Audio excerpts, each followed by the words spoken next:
I've been checked out of news and the political scene and all that kind of stuff for my own mental health for the past couple of years. I haven't really seen the decline in the mental and physical capabilities of our current president, who's running for the election when he said he wouldn't. And just him looking over at Trump slack-jawed with this expression of like, where am I? Why am I here? To me, there's nothing ageist about it. Like my grandmother at 98 or 99 when she passed away had more, she was more present and with it than Biden was up on stage. And the biggest takeaway that I see when I see that, I'm like, this is it? This is the best two people in our country that we can put on the pedestal to vote for? It's a really big country. These are the loads of people. There's 350 million people. So many people. So many ones that you could choose, and you chose those like, two I know there's so many people that would be horrible at it. Man, probably worse than the two of them. But like, there are so many people that are better than this. That would be better? There's got to be at least two. Holy fuck, dude.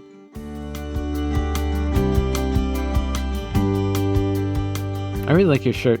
Thank you. This is my uniform now. Yeah, I bought 3 of them because I use this. So what I have, dear listener, is I have a sort of dark blue T-shirt with the waving hand emoji, which I use a lot. So I'm always using. It's everywhere on my website and elsewhere. It says "Hiya, I'm Mark," and then there's a little hand waving emoji separating "Hiya" and "I'm." And so because I use it a lot, I was like, I think it would be fun to have that as an emblem upon my person, that then is just that nice little extra bit of sort of warm brand recognition type stuff, and it also dramatically reduces the number of decisions I have to make in the morning. Yeah. Got your Steve Jobs turtleneck. Yes, exactly. I have to make sure that I'm suitably back from the camera, because otherwise it starts to look weird. And I was having a conversation yesterday with someone who thought I had 3 hands. Because actually, like, it's really yellow, but it on the camera that I have here, the white balance, it does look a lot more skin tone. But it's Simpsons yellow, but it does not come through. Yeah, no, I legit thought that you got this. Looks almost the same. Yeah, I'm now placing my hand on my heart, which is what I was chatting to someone yesterday. Was like, I thought you were really getting like passionate about what you were talking about because you kept putting your hand to your heart. I guess the little blue lines coming out of the hand didn't. Anyway, it's good. It's not the official Apple emoji because it's. I mean, there's a copyright thing, but I don't really care about that. Emoji should really be open. It's more that I couldn't get a high enough resolution image because weirdly. Oh God, I'm not gonna. God, I was gonna go off on a whole thing. It's really not. It's very strange that emojis aren't vector. Oh, shut up, Mark. So that's what's on my belly. Or my chest. That's great. So that's number 1. Why don't you tell me about mushrooms? So I did the mushroom trips, and on this while I was doing the mushroom trips, I was also reading a great book about mushrooms called "Breaking Open the Head" by Daniel Pinchbeck, and it was wonderful to have all this history. Like he goes through a bunch of like the different types of cultures that use different types of plants that all have psychedelic effects, and I started noticing patterns between the different types of different effects from the different types of plants.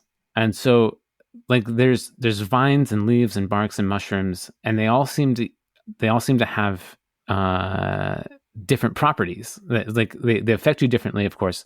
One thing I kind of noticed, which was cool. So vines, which is how you get ayahuasca. It seems to be a little bit picky about choosing who it speaks to and what kind of trip it gives, and also when it does give a trip, it seems to deliver a sense of direction and purpose, which is really interesting. There's an African bark called iboga, which seems to have a sense of time, and it shows you your past, future, and death. There's a cactus, peyote, which wasn't described too much, but one quote that I saw said, "It's a plant that sees in 6 dimensions," which just, yeah, I'm still trying to understand the 4th dimension, which obviously I can't, but because if I was in the 4th dimension, there'd be Brendan would I would cast a 3D shadow. There's like a 3D object casts a 2D shadow, a 2D object casts a 1D shadow. So a 4-dimension thing casts a 3-dimensional shadow. And it's like, okay, what now? And then, so then there's leaves, which are used to make DMT. Get some leaves. And the similarity that I saw, it's a Brian Regan reference. I was hoping you were going to catch me on that one. Get leaves? Yeah. I don't remember. It's that when you're kids and you're playing out in the street and someone gets an injury, someone will go, get some leaves. Yeah. Sorry. Anyway. No worries. So yeah, DMT seems to give a sense of safeness and security, which is interesting. And then my favorite, the mushrooms, psilocybin, communicates love and harmony, connection, collaboration, unity, all that belonging, which to me makes a lot of sense, considering that mushrooms grow mycelium network with a vast interconnected systems of communication and connection. It's like right on the money. So I just thought that was all fascinating. Like the different plants speak to us in different ways. And it's like literally communication between plant and animal life. Yeah. It's almost as if it all has a purpose behind it. There is one doesn't like to say design, but perhaps, there is a natural design. So, what more things? Because I know that there's been things. If we were to if we were to crack open your head, you had your head cracked open. Yeah, dude. And so, what else is spilled out? I do have one more thing where my head cracked open, and I had some thought. So I haven't reread this since I wrote it, but here I have some notes on like kind of the timeline of spirituality, and this kind of branches off of like when we were talking before about the silly theory that I had heard and liked about like monkeys taking psychedelics and that maybe causing an effect where down the road they evolved into humans because it changed the brain structure and that kind of stuff. Not exactly related, but just in a similar way of like the spiritual plant connection sparking ideas and not necessarily sparking, like when I took the mushrooms, the way it felt was I was learning all these things. I was connecting to a source. I was connecting to a spirit or whatever the word is for it. We exchanged names, and it all felt so true, and it felt like it was obvious, and it was correct, and that it was also kind of like the same thing that everybody else is always saying, like everything is everything. It was like, it was the basis of, like all religions kind of have the same thing. And then they've kind of branched out into a whole bunch of different rules that they apply over the top of it to be an in crowd and an out crowd. It's just, exclusions and all that bullshit. But like at the core, there's kind of a set of beliefs that are all kind of the same thing. So I got to think, so prehistoric humans used plant alkaloids to activate the spiritual connection centers of the brain. And from what they learned, they created philosophies, the basis of shamanism. And like this served humans well for tens of thousands of years, like all before we started history. and like they kept incrementing on it and learning from whatever connection, how to do certain things with certain plants and certain like healing modalities and all sorts of things. So later, those philosophies informed the creation of ancient religions like Judaism and Hinduism, and in ways they kind of were confirmed by Taoism and Buddhism later through meditation. Like they took it like a different route. Like, okay, we're not going to do the plants. We're just going to think, and then we'll connect. We're just going to meditate to connect. And they connected to spirit without the plants, possibly because there's a history of humanity having that connection, but maybe not. And they kind of came to the similar ideas. and kind of like it seemed to reconfirm itself like separately. I'm going to put a pin in that and come back to that later. So then pre-medieval religions like Catholicism then bastardized both the prehistoric and ancient religions, and also including kind of like paganism and Islam. Kind of like all they took that belief structure and a lot of the core philosophies and then added layers onto it and made it not force for evil, but like a means of control is what I want to say, like a way to control people. Finally, medieval and modern religions like Christianity bastardized the pre-medieval religions through a series of translations, as well as literal interpretations and dogmatism, not to mention intentional misinterpretations like that are preached to the masses, all to manipulate and control and everything.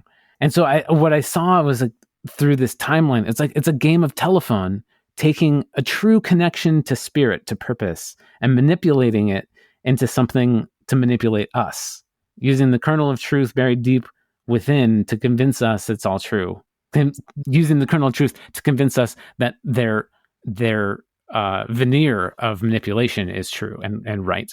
That God hate gays and all the rest of it. When it's just like we're all just one being. We're all this is it. We're the same spirit. We're all individual spirits. We're a fraction of consciousness.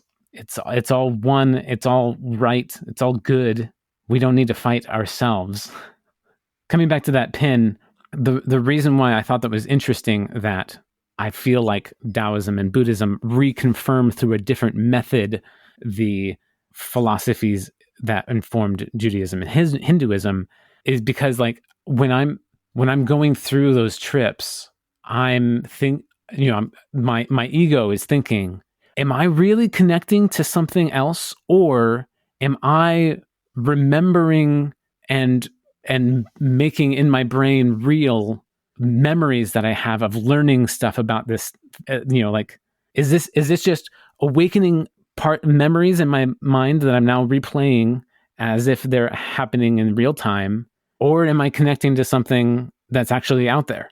Am I making this all up because I'm really high, or is it like fucking real? And to me, like seeing something like Buddhism and Taoism reconfirming philosophies from a different method makes it feel like it's a bit more real than just in my head, having the same delusion that everybody else has when they take the same psychedelics. I love the concept of the spiritual center of the brain. And I love the idea, because we have receptors for various different chemicals and we create reactions. And I love the idea that there is that source that we can tap into that gets filtered away. And specifically or particularly, I find it interesting. And okay, this can get us into real like, whoa, man, kind of territory, but like college dorm room territory. But I want to follow the thread because it's fascinating. The idea that there's something we can tap into, but culturally, it's just really fun to explore this idea that culturally we have been, if you like, bred through centuries of dogma to believe that is not a thing, that doesn't exist, that there is no thing to tap into. You're just being silly. You're high. Shush. All that kind of stuff. Because it serves as, like you said, as a means of control. So that concept of rubbishing, diminishing anything that might have a very real... I love this idea of like, this is not woo-woo. Like there is a thing that we can tap into, a seam. It's running through us, and it's running through the earth, or it's running through the ether, wherever it is, that it's somewhere. And I like the idea that actually, because people talk about grounding, people talk about, and I'm trying to get more into the habit of not necessarily going barefoot, but not walking around in shoes or slippers, and just, for other sort of reasons of just having better feet. But there's so much stuff about walking around barefoot and being outdoors and grounding that I love this concept, actually, that it is there. It's a line that we can tap. and it has been important for. And like, I'm not like a big like Illuminati guy. I'm not an Illuminati guy at all. But this is where you reveal it. yeah, this is where my third eye in my pyramid head comes out or something. But hey, see this. Whoa, see, this gets into a whole other thing. I had a conversation with patron saint of the show, Anna, ages ago. Hi, Anna. About, and I don't agree with this, but I also don't flat out fundamentally reject it, or at least I don't reject it without being interested and curious. Like, I don't believe it, but I'm curious. The idea that the COVID response was a means to test a level of control in terms of how quickly can we get people to adopt a particular behavior.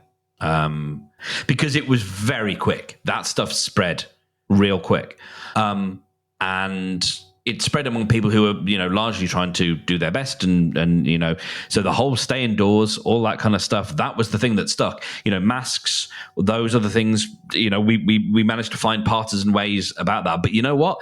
I never really heard that many people being partisan, for want of a better word, about what do you call shelter in place? And I can't remember what we called, if we had an actual name for it, but just stay at home.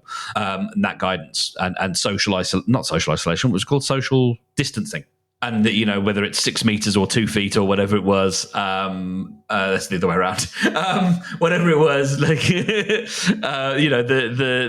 rules that we had there, like, yeah, there were small pockets of people who believed the rules didn't apply to them, and some of them were in 10 Downing Street, very famously. But really, by and large, even those who were wanting to make masks a political discussion, we were all sheltering at home. We were all staying at home.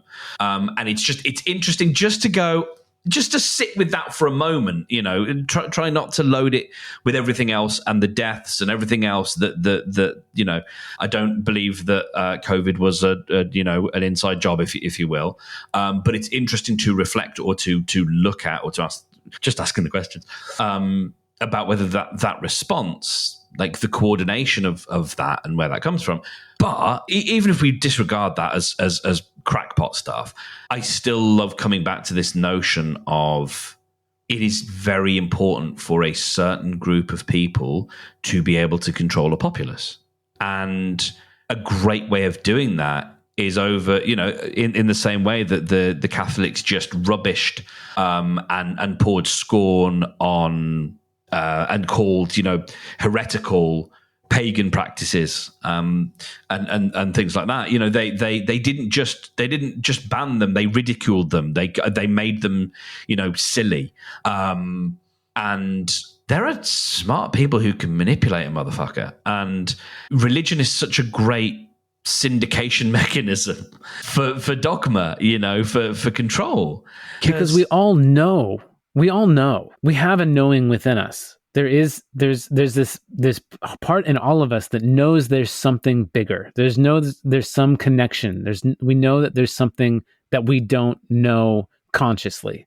And so, yeah, religion's a great vehicle for manipulation, because then some charismatic leader comes around and says, well, I do know. You want to know, and I do know, and I can tell you. And really, what's really important is it is without us.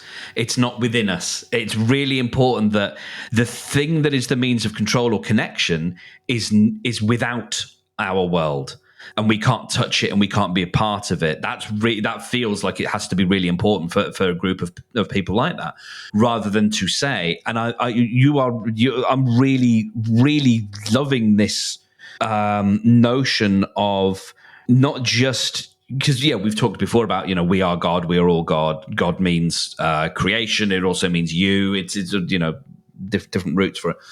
But I love this idea of, yeah, like a mycelial network or whatever it is, a thing that we can tap into that's in our streams and our rivers and our land. And oh God, that just feels good. And it feels like there's this thrumming, like a current underneath, and we haven't been listening to it or for it because we've been taught that we mustn't do that because that or that's silly. That's hippie shit. And again, I think that idea of it being hippie shit comes from Roman Catholic dogma, which has been the dominant dogma for centuries. Not 2,000 years, but centuries. So, like, we're not going to, quickly change. If you've believed something, if you're 30, 40, and you've believed something for 39 of those 40 years, you're not suddenly just going to go, oh, cool. All right. Well, there's my whole, it's going to take a while for you to be able to look at stuff and go, oh, wow. I wonder if that was misinterpreted or this was different or whatever. I love this. I love this as I think you've helped me find my philosophy, because then it starts to I'm really digging this. And then it starts to, like, we think about how we return to the earth, and then, oh God, I just got goosebumps, because if we, oh my God, if we are part, I haven't smoked anything. If we are part of this network, then of course our souls would return to that network, and then we go again, and a new body is grown somewhere.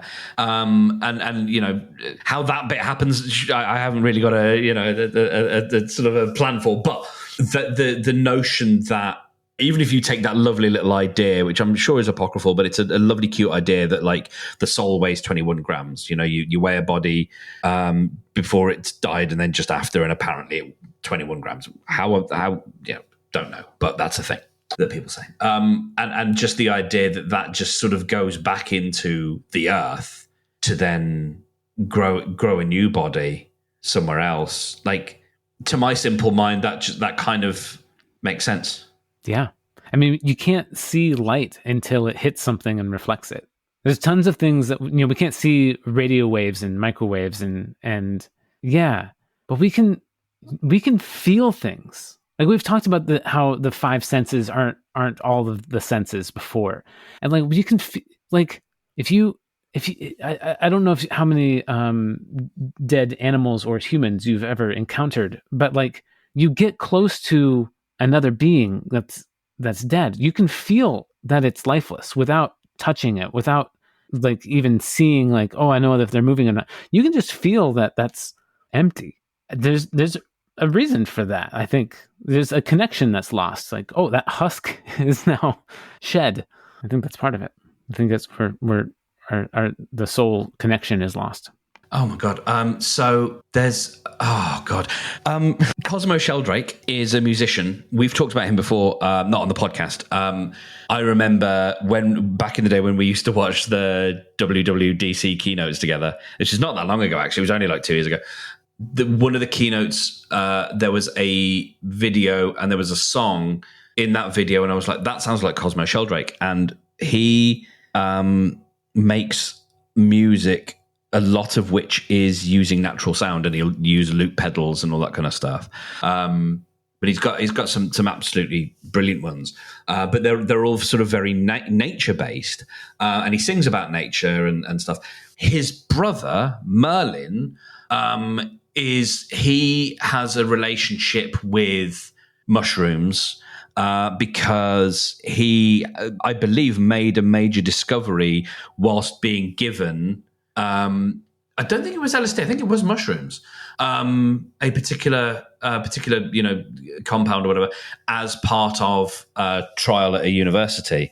They got a bunch of scientists to see what breakthroughs they could have while they were on shrooms. And if I remember for notes, I will put a couple of links into conversations I've been lucky enough to edit, actually, that a few of these conversations, and I always pay attention to when I see things loop back round again. Like, yes, I've got a bit of a network, and so obviously sometimes the people that are on one show might be on another, but also there's another reason for that, and it's, I see that as like, oh, pay attention, there's an idea here that's starting to bubble up among interested corners, and that's been one of them, about the mushrooms of it all. And I love this, because as we were talking and I was thinking about this idea, it felt very, when I say natural, as in the other meaning of the word natural as like normal, correct, words, similar words to what you've used. Inevitable. Yeah.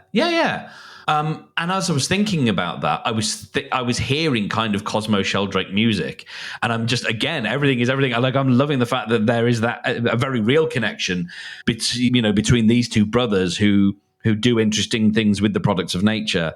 And this is, wow, cool. I should be a little bit sleep deprived more often, because actually, and that's the thing, like, I think therein lies another point, that perhaps our filters drop a little bit when we have less energy, because we maintain these filters probably to keep us safe. I mean, that could open up all sorts of things into, like, why is it that people who have ghost encounters tend to be sleep deprived? And everybody says, and I don't fault them for this, but like all the skeptics will say, no, you're having the thought because you're sleep deprived. You are, it's just your brain firing off and getting confused, and it doesn't know whether it's in a dream. And like, it doesn't matter how many times people say, like, I know the difference, I'm certain I wasn't in a dream. But what if? And this is the first time, and I might actually, because there's a supernatural podcast that I listen to that I love, BBC show, and I love the idea. Might even write into them and say this, like, have you explored the possibility that, yes, there is a connection, but it's not because you be silly when you're nearly asleep. It's because you have fewer filters up. What a fascinating concept that is. It's just like, because it takes energy to maintain those filters, to ignore things, to not look at things. Actually, that reminds me of another thing. So you mentioned LSD a moment ago, and we had talked briefly. I think we had talked briefly about how, like, we're both interested in the plant medicines. And I can't remember if I remember I talked with a friend about this. It's like, if LSD were to come up, it was just like, if I was at a rave, I was at a situation where I was offered some, I was in the camp of, I think I would try it. Like, I think at this point I'd be really interested in exploring what the ego death is like, and what all of that has to offer. And then I did these 2 heroic doses on psilocybin. And what I noticed on the second one, which was really, really fascinating, was, so I had my playlist going with some instrumental music, but also some like guided meditations and stuff. And the guided meditation was playing, and the woman was Elena Brower was speaking as I was really getting into the trip and really starting to fall and flow, and I'm connecting with spirit. And I understand them say to me, are you interested in having a conversation with us or listening to her? Like, it looks like your ego is trying to control this a little bit too much. Like, what's your goal here? And like, at that point, I'm like, I don't want to, like, and the spirit also communicated the essence of, like, I already know this stuff that she's saying, and you already know this stuff too. Like, what's the point of that playing right now? And I didn't have the capacity to, like, skip the tracks, and so I just had to wait it out. Luckily, the rest of it was all instrumental. But then I noticed. So I'm like, oh, my ego is really trying to control this experience, where really what the goal of this experience is to let go and experience it not in my control. Like, I'm trying to lose the control and dive deep. And so I'm carrying on, and I'm actively trying to let go of my ego. I'm trying to shed it. I'm trying to be like, okay, let's just, like, all inhibitions go, all pretenses go, just, like, let me out, let me in, whatever it is, just, like, I want to experience it. And I understand spirit communicate to me, why do you want to let go of your ego? You're going to do that when you die. The point for you right now, like, the point of your incarnation into this body is to be this ego. You're supposed to explore this ego and do anything you want with it. It's a playground. Go play. I love that concept of the ego exploring and being invited to play. It's really interesting. Like, it almost gives a point to existence. Like, our job We are here. Oh my God. We are here to sniff around and go, what's this? Well, what happens if I press this or eat this or touch this, or what happens if I bounce this idea around? Because, oh my God, because then we take that, when we die, that knowledge gets subsumed into the source again, and then feeds and nourishes us for the next go round. And not just us as individuals, but us as a collective society. Yeah. Spirit, our egos, our spirits, our consciousnesses, whatever, that all of that, whether they're individualized or it's all one thing, fragmented or whatever it is, it doesn't have a corporeal physical body. The five senses that we're so concerned about them because they're the bonus. That's the thing that we get to experience now that we've taken a body. We get to smell good smells and bad smells. We get to taste all the greatest concoctions a lab can ever create, or the finest things that can come out of the ground. Only now because we have a body to experience them in. That's the point. I did not think at 7:05 in the evening, on a Friday evening, I would, with you, have a fairly solid sense of why we are here. I didn't think that would happen. But I'm pretty happy with it. Like, the whole point is to bring it back to the collective and strengthen it and just keep learning. The whole point is, the phrase that was going through my mind is, we are here to collect experiences. And we bring that back to the root. We bring that back to the whole. And we are all strengthened and nourished and enriched by it. It does look like you have your hand on your heart. Oh my God! So authentically, now I feel it.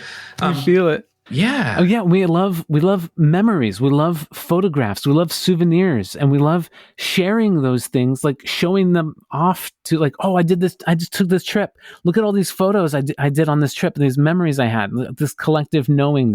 This experience that we want to share and collaborate with. And yeah, man. Oh my God, I'm a bit emotional.